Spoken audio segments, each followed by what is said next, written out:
ആരാ? ഇവിടെ വരുന്നവർക്കൊക്കെ 100 രൂപ വെച്ച് കൊടുക്കുന്നുണ്ടെന്ന് കേട്ടു. അത് വാങ്ങാൻ വേണ്ടി വന്നാണ്.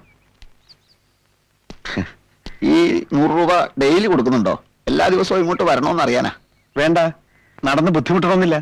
മേൽവാസം തന്നെ അങ്ങോട്ട് അയച്ചുതരാം. വളരെ ഉപകാരം. മേൽവിലാസം NP Ambujakshan, Malayala novelist, Ambuj tailors, temple road, Thayankari. Novelist ആണോ? അതെ, നോവൽ എഴുതാത്ത സമയത്ത് ടൈലറാണ്. എന്റെ ഫസ്റ്റ് വർക്ക് ചിറകുടിഞ്ഞ കിനാവുകൾ. ഒരു കോപ്പി തരട്ടെ? അയ്യേ, വേണ്ട വേണ്ട. എന്താ, പുസ്തക അലർജിയാണോ? ഒരു നോവലിസ്റ്റായി താൻ 100 രൂപയ്ക്ക് വേണ്ടി ഇറങ്ങി തിരിച്ചത് കഷ്ടമായി പോയി. യഥാർത്ഥ കലാകാരൻ എന്നും പട്ടിണിക്കാരനാ. എന്നെ ഇന്ന് നിങ്ങൾ അംഗീകരിക്കില്ല, നാളെ ഞാൻ മരിച്ചു കഴിയുമ്പോ അനുശോചന സമ്മേളനം, പ്രതിമ ഉണ്ടാക്കൽ, അതൊക്കെ പോട്ടെ. ആ 100 രൂപ കിട്ടിയാൽ എനിക്കങ്ങ് പോകായിരുന്നു. ഇതെന്താ നോട്ടടിക്കുന്ന പ്രസ്സോ? താൻ ചെല്ലി. ഇവിടെ ആർക്കും രൂപയൊന്നും കൊടുക്കുന്നില്ല. അപ്പൊ ആളുകൾ പറഞ്ഞതോ? എങ്കിൽ പറഞ്ഞോട് പോയി വാങ്ങിക്കേ. അല്ല, ഒരു 100 രൂപ കിട്ടിയാൽ. ഒന്ന് സ്ഥലം വിടറോ.